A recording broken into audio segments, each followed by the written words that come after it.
about now here in the studio, we have Poetica Bey. Did I pronounce that right? Yes, you did. Yes, you did, young man. And so, roughly 30 years ago, she, I, Rich Medina, Stephanie Renee, Oscar Castro, Naila Madison, Kamau, Askia Abdul Salam, Jill Scott. I'm trying to remember if I'm forgetting. In it? She was not in it. She was in it. But I'm trying to remember if I'm forgetting anybody. Naima. Naima Leslie, yes. Remember her? I haven't seen her. And Trapita Mason. Trapita Mason. All contributed to a book called Panoramic Poetry. So shout out to Mercer Red Cross, Lamar Red Cross. Red Cross. He was the one. B. Lamar Red Cross is the one who did the unobstructed view of a variety of scenes or perspectives presented in circle. Yeah. Respect. I may need you to get a little bit closer to the microphone. Okay. Oh, can you hear me? Can you hear me? I can hear you now. You got this big microphone. I'm scared. So, yeah. So that happened 30 years ago, roughly 1995, and now it's 2025, and I wanted to do a reunion. I'm working on a reunion, but you got the great idea to commemorate the 30th anniversary of the release of that particular book. And I can remember where I was the first time I heard about the book. I can remember signing the rights for them to publish my poem. And the funny thing about it is, not that it's a bad poem, I don't think I've read it 5 times in the 30 years since it was published. I don't believe I read my poem either. I was just turning to the page to see if I could even recall it, because a lot of the stuff I had was performance poetry committed to memory, and I did not. The title of my piece was called Brainwash Babe, and it looks like yours was I'm Gonna Be Black. I'm Gonna Be Black. Right? Yeah. I remember so much about that whole situation. So for those of you who don't know, every second and third Friday of the month, the October Gallery actually had a gallery in Center City after they moved from the Gallery Mall. I want to say second and... Ooh, it was right over there. Second and... Oh my goodness. Just before... It was maybe in the Race. Same areas, like the Black Lily was over there, or Yeah. Vito's Footwork was over there. Yeah. It was one of those places. It's actually I think it was Second and Race. Jill Scott does one of her music videos is shot in the gallery that we used to do poetry in. Right. So that gallery was a staple for us, and this is before the internet, before people being able to kind of like see each other in this little capsulized phone, right? You had to go into a place, a space, where about 10 poets and artists were invited to perform their original works. Some did short stories, a lot did poetry, spoken word. Some were actors, some were dancers, performers. You remember Sabela? Different people. They offered so much energy. But what it was for Philadelphia was almost simultaneously around the neo-soul movement.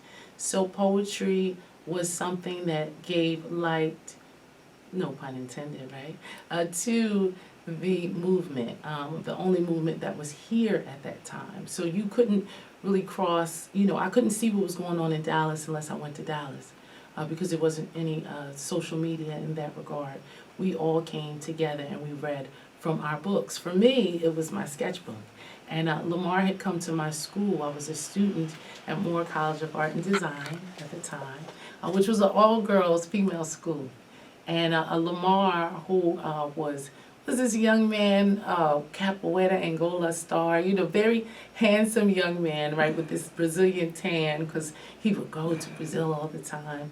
And he came to ask for me in this school. So you can imagine the hoopla he created in this school of girls, right? Just still want to talk to me. And I'm saying, okay, what's going on? And he invited me there to be one of the resident poets. And there I met people like yourself, all dynamic individuals who were doing different things in the city of Philadelphia. I was coming from I was coming from more, but also, you know, a lifestyle of arts, Kappa before that. Right, And right. the roots, the square roots, you know, just hanging out. Square roots at the Yeah, I was time. hanging out with this whole crew of people who were what they considered backpackers. Shall I proceed? And continue to rock the mic. And it's popular and fly now, but back then we were often turned away from venues and spaces. They believed we would have markers in our backpacks, so we would write on the walls. So we were often marginalized to not be able to do much besides cipher together. So at that time, it felt really good to be invited in a space where there was like these refined creatives, you know, all different type of people. Even Jill at the time, you know, she would do some writing and poetry, but I really loved when she would sing every once in a while. She would do a little melody inside of one of the poems. And this book was an amazing, so this is like 1995. 1995 this book came out. So how about, I remember him getting the piece from me when I was in Moore, but in 95 I was just getting out of high school, right? And just meeting all of you wonderful people. And this book for me is a wonderful opportunity to do the volume 2. This was actually then volume 1. So volume 2 actually will revisit all the different stories that each one of us has in coming along our work. So for me, like right now I have a song out. My song is called Call Me Back, right? It's with this beautiful, amazing international world DJ named Ben Arsenal. And we'll perform this song. The song has been doing so well around the world. And I have so many things that I speak and do. This is the first time I've been able to do a song where it's very little effort, but a lot of energy, right? And so we're going to perform this song tomorrow night on a battleship in New Jersey, which is going to be amazing. And then in Philadelphia, on the rooftop of El Teco, which is actually down here near the station on 12th and Chestnut. But what we are looking to do, Raymond, is of course come back together. We got to have the reunion, and we're looking to build and republish the volume. This was a self-published work of October Gallery, Mercer, Red Cross. Those of you who don't know the gallery, you best understand it by The Cosby Show. If you watched The Cosby Show, you looked at all the dynamic works of art that would be on the wall, right? They were so into black excellence. These paintings were from people like Andrew Turner, who their work was in the October Gallery, and that gallery was the keeper of the culture for so many visual artists, and now, of course, for us, literary artists. And so it's an opportunity for us to pay homage to that history, that legacy, and what made people like Jill so obtainable to the world, why they loved her so much. We had so much fun doing these poetry readings. It was like once a month. Twice a month. Twice a month. So we would come together twice a month. And back then, this what you have to understand about how fly and Snooty Fox we were, this was not an open mic. You could not come here and just do poetry. You could not come here and just perform. This was an elegant evening of performance art, done in an art gallery amongst artistes, okay? And that was the most important part about it. Panoramic programs was that controlled experiment. You could hear the hardwood floors, you know, when we got up out of our chairs to do our performances. And it was an experience. I mean, a true experience. I looked forward every time I came there to hear what I was going to hear. Now, later on in the years, we turned out people like Yolanda Wisher, right? Right. She become one of the, I think, hosts after a while. And she would even do this poem about menstruation and all this different. So you could come there and hear some of the most dynamic, creative, and unique things you ever could hear. But with this book, what I would say with these wonderful people, and I'm in the table of contents now, so I can shout out everybody completely. In order, it was Trapita Mason, and her poem was Sincere. Raymond Tyler. Oh, well, wait a minute. I'm sorry. What they did, what Lamar did, was give us all these descriptive words about who we were. And with Chapita Mason, it was sincere. Raymond Tyler, it was descriptive. For me, it was rhythmic. For Rich Medina, it was diversified. For Oscar Castro, it was thoughtful. Naima Leslie Williams, it was delightful. Sean Willis, which was a youth poet that was there, was a positive product of youth building. Miss Scott was alluring. You see how he gave her that? It's very true. Victory Bourne, interesting. Stephanie Renee, eclectic. Kamau got dedicated. Ayana, trailer, she got receptive. And Stanley got organized. Miss Madison got energetic. And Askia Abdul Salaman got humble. So this was a very unique book in which we gave of ourselves in a way that if you were only a part of the 1990s spoken word movement prior to the deaf poetry, you know, we weren't deaf. We were definitely cognizant, listening, hearing, and totally intent. Our intent was there. And we all have become some great people. So just to name one, Rich Medina became the owner of Barbados Footwork, which was a great vinyl record store that had amazing performances with people like Pharoah Monch and oh my goodness, he had so many great artists. Bahamadia. Bahamadia. Oh, how could I forget the B? I performed with B also, and myself. All men, all A-alikes. It was so many crazy folks that were there and did their thing. And now he's a world-renowned DJ that actually spends all over the world. He has a residency that he does here at the Silk City Lounge. And I believe that's once a month. You can check out their website. Stephanie Renee, oh my goodness, she does amazing things. She's done so many things from media to art to music to culture. And you see some of these people in Jill's music videos. So what I'll say is that this book, there's only the remaining, from what I know, 8 remaining copies of this book, of the original, with the dedication and with, shall I say, everyone's photograph. So you actually get to see what Jill looked like in 1995, and you get to see what everybody looked like in 1995. And I think that you would love it. So with the last remaining 8 books, they will be for sale by me alone, tomorrow on that battleship. I'll be there on the battleship in New Jersey. I will be also back on the rooftop at El Teco, but I'll have the books with me then too. Okay, all right. If you're just tuning in, you're listening to The Light right here on 106.5 WPPM. And we're here with Poetica Bey. So here's what I'm going to ask you to do right now. We'll go ladies first.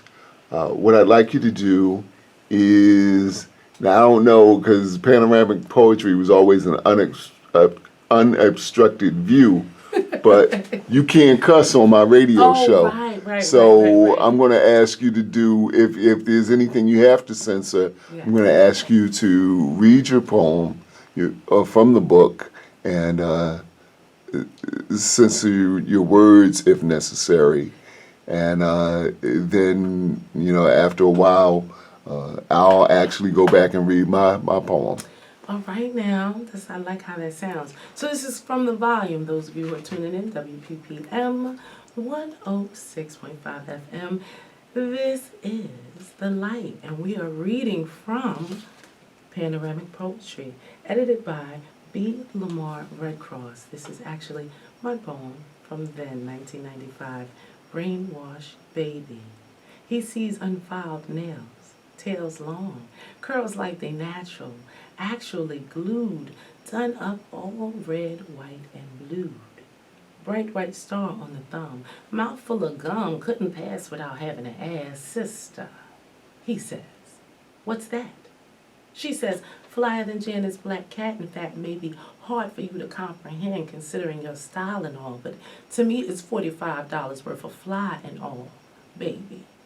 He cocks his head to the side, dread falls in his eye, pokes his tongue straight through his cheek, takes his finger to his widow's peak and slides it back to the end of a lock, and in motion he stops. Sister, I know, to you I'm just another guy and all, but to me my outfit is $45 worth of fly and all. Not that it matters, and I wouldn't want to shatter your standard of beauty like an old lady's chin sag, but what is it you have in common with the flag? She says, I'm hip to your style and all, and it's kind of fly and all, with the knowledge that you sling if you into that type of thing. But me, on the other hand, I got a plan. I ain't going to be tricked and picked to the bone by the white man. So you can save your wisdom and put your gloves back on your hands. Sorry I couldn't give you a chance to school me. But what I got is called strength of wisdom. Word is born. Maybe one day or night I could put you on strong, baby. Oh, I mean, brother, just because I don't see you as no prize don't mean you're like every other to me. Also, just because I sport the Tommy Hills don't mean I ain't got no clue. The flag means I'm American, and in case you didn't know, so are you. It's called Patriotic, baby, living for what you stand for, baby. He says if I can inject and correct you, just because you call a cat, I'm sorry, just because a cat has kittens in an oven don't make them biscuits. I'm going to slow it down so you can get this. The Bell Curve is a book that says from birth your worth is less than a white man. So if you can understand, we were never incorporated in the plan of America. And no matter how you see Tommy Hills on your back, to them, it's just a mockery. Oh, I see, she says.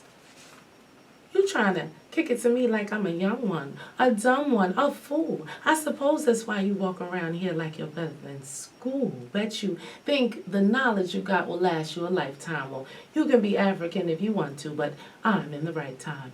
Right speed, right state of mind for me. You can kick it like you worse off, but from me, you get no sympathy. It's called lazy, baby. Not wanting to take responsibility for yourself, baby. It's called too black for your own good, baby. Maybe he says you fail to understand because you don't want to. Nobody wants to be a nigga, but everybody wants to be black. In fact, to some, it's one and the same. You got to know the difference in order to know the game. I'm not one to wallow with the oppressed and follow with the next fool. I just thought I would ask a question instead of assuming and wade in the waters of a conscious pool. Learn a little something from you while you do the same. It's a shame the way we talk and I don't even know your name. The way we talking is called a game, baby, and what you're saying is called programmed by a society that has mission accomplished, whitewash, baby, misunderstanding and misoverstanding, baby. It's called brainwash, baby. As the two separate from the debate, both know never to speak again. The end, if it ever had a beginning. I apologize to y'all because I have not read this since 1990.